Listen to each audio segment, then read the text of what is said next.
Rais Samia wapangia vituo vya kazi Balozi Matinyi na Hamadi. Rais wa Jamhuri ya Muungano wa Tanzania Daktari Samia Suluhu Hassan amempangia Balozi Mohamed Hamis Matinyi wa balozi wa Tanzania nchini Sweden. Rais wa Jamhuri ya Muungano wa Tanzania Daktari Samia Suluhu Hassan amempangia pia Balozi Hamadi Hamis Ahmadi wa balozi wa Tanzania nchini Msumbiji, na amemteua pia Daktari Lecho Steven Kasanda wa mkuu wa wilaya ya Masasi akichukua nafasi ya Luteni John Kanoni ambaye uteuzi wake umetenguliwa. Rais wa Jamhuri ya Muungano wa Tanzania Daktari Samia Suluhu Hassan amemteua pia Profesa Jafari Ramadhani Kidegeto wa mwenyekiti wa bodi wa zamini mfuko wa uhifadhi wa wanyamapori Tanzania, na amemteua CPA Ashraf Yusuf Abdul Karim wa meneja mkuu wa shirika la masoko Kariakoo. Ni taarifa kutoka jijini Dar es Salaam. Hatimaye Rais wa Jamhuri ya Muungano wa Tanzania Daktari Samia Suluhu Hassan amempangia Balozi Mohamed Hamis Matinyi wa balozi wa Tanzania nchini Sweden. Pia Rais wa Jamhuri ya Muungano wa Tanzania Daktari Samia Suluhu Hassan amempangia pia Balozi Ahmadi Hamis Ahmadi wa balozi wa Tanzania nchini Msumbiji, na amemteua pia Daktari Lecho Steven Kasanda wa mkuu wa wilaya ya Masasi akichukua nafasi ya Luteni John Kanoni ambaye uteuzi wake umetenguliwa. Rais wa Jamhuri ya Muungano wa Tanzania Daktari Samia Suluhu Hassan amemteua pia Profesa Jafari Ramadhani Kidegeto wa mwenyekiti wa bodi ya zamini ya mfuko wa uhifadhi wa wanyamapori Tanzania, na amemteua CPA Ashraf Yusuf Abdul Karim wa meneja mkuu shirika la masoko Kariakoo. John Heche atoa kauli. Makamu mwenyekiti wa Chama cha Demokrasia na Maendeleo Chadema Tanzania Bara John Heche amesema licha jeshi la polisi Tanzania kuzuia mkutano wao ambao ulipangwa kufanyika Mbalali mkoani Mbeya, amesema watarudi tena na kufanya mkutano katika eneo hilo.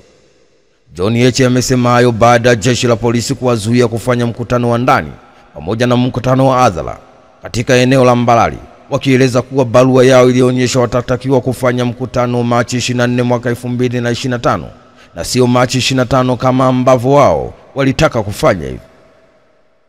John Heche ameendelea kusema kuwa ni kweli awali barua yetu ya chama ilionyesha tutafanya mkutano tarehe 24 mwezi wa 3 mwaka 2025, lakini licha ya kumuomba na kukubaliwa na mkuu wa polisi wilaya ya Mbalali na tutatakiwa kuandika barua ya kurekebisha tarehe 25 mwezi wa 3 mwaka 2025 mikutano yao itafanyika pale eneo la Mbalali, walishangaa jeshi la polisi limewazuia kufanya hata mkutano wa ndani, huku wakimzuia Heche hata kushuka kwenye gari lake. Sababu zao ni zile ambazo hazina msingi wala mashiko yoyote. Wanasema barua yetu ulisema, lakini wamezuia mpaka mkutano wa ndani ambavyo kisheria au hitaji kuandika barua. Kwa hiyo ni hofu ya kujaribu kuihujumu. No reform, no election. Wala hatuna wasiwasi, tutaendelea na mapambano. Tumesalimia wananchi, tumewaomba wananchi kuzungumza nao tarehe 31.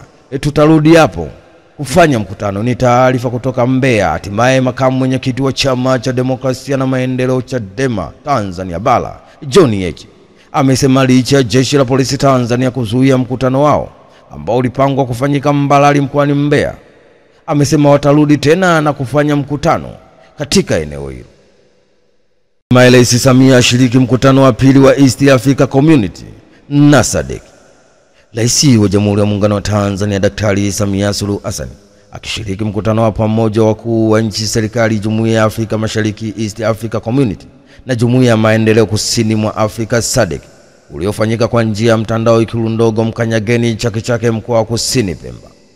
Mkutano huu ni wa pili kufanyika baada ya ule wa kwanza uliofanyika Februari 8 mwaka 2025 Ikulu jijini Dar es Salaam, na ulihudhuriwa na wakuu wa nchi na serikali wafuatao: Rais William Ruto wa Kenya, Daktari Emmerson Mnangagwa wa Zimbabwe, Rais Cyril Ramaphosa wa Afrika Kusini, Rais Yoweri Kaguta Museveni wa Uganda, Rais wa Rwanda Paul Kagame, na Rais Lazarus Chakwera wa Malawi, Rais Andry Rajoelina wa Madagascar, Rais Hakainde Hichilema wa Zambia, Daktari Samia Suluhu Hassan wa Jamhuri ya Muungano wa Tanzania, pamoja na waziri wa Somalia, pamoja na mawaziri kutoka Sudani Kusini na Angola. Ni taarifa kutoka huko Zanzibar. Hatimaye Rais wa Jamhuri ya Muungano wa Tanzania Daktari Samia Suluhu Hassan Akishiriki mkutano wa pamoja wakuu wa nchi, serikali, Jumuiya ya Afrika Mashariki East Africa Community na Jumuiya ya Maendeleo Kusini mwa Afrika SADC uliofanyika kwa njia ya mtandao Ikulu ndogo ya Mkanyageni, Chake Chake, mkoa wa Kusini Pemba. ACT Wazalendo amuonya Amos Makala. Katibu mkuu wa ACT Wazalendo Ado Shaibu amemwandikia barua msajili wa vyama vya siasa nchini akimtaka amchukulie hatua katibu wa siasa, itikadi, uenezi wa Chama cha Mapinduzi CCM Taifa CPA Amos Makala kwa kauli aliyotoa mkoani Simiyu Machi 22 mwaka 2025 akikituhumu Chama cha Demokrasia na Maendeleo Chadema wakinaendesha lambe ili kupata fedha za kununua virusi vya Mpox na Ebola kisha uvisambaze nchi nzima kuzuia uchaguzi wa mwaka 2025. Imeandikwa na KM wa ACT Wazalendo Ado Shaibu. Amenukuliwa akisema, "Ninakuandikia barua hii kwa dhamana yako ya kusimamia na utekelezaji wa sheria na kanuni ya vyama vya siasa kwa mujibu wa kifungu namba 5 cha kanuni za maadili ya vyama vya siasa mwaka 2019. Katibu wa itikadi, uenezi na mafunzo wa Chama cha Mapinduzi CCM Amos Makala amekaririwa na vyombo vya habari akisema kwamba Chama cha Demokrasia na Maendeleo Chadema kinaendesha harambee ya kupata fedha za kununua virusi vya Mpox na Ebola kisha visambaze nchi nzima kuzuia uchaguzi mkuu wa mwaka 2025. Kwa maoni ya ACT Wazalendo, kauli hii ni ya kizembe, isiyo na msingi na inalenga kuzuia na kuleta taharuki kwa jamii. Kauli hii istafsiriwe kuwa ni kauli ya kuijumu au ujuma kwa Chadema, bali ni kauli ya ujuma kwa nchi nzima kitaswira na kiuchumi. Tujiulize, tunataka kutuma ujumbe gani kwa watalii na wawekezaji kwamba nchi ya Tanzania kuna chama kinajipanga kusambaza Ebola na Mpox na kwamba hakuna uhakika na usalama wa kiafya? Tunaiomba ofisi ya msajili wa vyama vya siasa kumchukulia hatua kali katibu wa itikadi, uenezi na mafunzo wa Chama cha Mapinduzi CCM Amos Makala. Hatua hizo zihusishe kumtaka ajieleze, kufuta kauli hiyo na kuomba radhi hadharani. Ofisi ya msajili wa vyama vya siasa inaweza kuchukua hatua kali nyingine zaidi za kisiasa. Ninakutakia utekelezaji mwema wa majukumu yako pamoja na salamu za chama. Ni taarifa kutoka jijini Dar es Salaam. Hatimaye katibu mkuu wa ACT Wazalendo Ado Shaibu amemwandikia barua msajili wa vyama vya siasa nchini akimtaka amchukulie hatua katibu wa siasa, itikadi, uenezi wa Chama cha Mapinduzi CCM Taifa CPA Amos Makala kwa kauli aliyotoa mkoani Simiyu Machi 22 mwaka 2025 akikituhumu Chama cha Demokrasia na Maendeleo Chadema wakinaendesha lambe ili kupata fedha za kununua virusi vya Mpox na Ebola kisha wavisambaze nchi nzima kuzuia uchaguzi mkuu wa mwaka 2025. Papa Francis aliruhusiwa kutoka hospitali. Taarifa rasmi kutoka Vatican zimethibitisha kuwa Papa Francis ameruhusiwa kutoka hospitalini na anatarajiwa kurejea Vatican ili kuendelea na uweni yake huko nyumbani kwake. Kwa mujibu wa madaktari waliokuwa wakimshughulikia kiongozi huyo wa kanisa Katoliki, wameeleza anaendelea vizuri na hali yake ya kiafya inaridhisha, hivyo hakuna sababu ya kuendelea kubaki hospitali. Imeelezwa kuwa Papa Francis atarejea kwenye makazi yake ndani ya jiji la Vatican na ataendelea na mapumziko huku akifuatiliwa na madaktari wake wa karibu. Ingawa anarejea nyumbani, ameshauriwa kupunguza shughuli nzito, kupumzika zaidi ili kurejesha nguvu kikamilifu.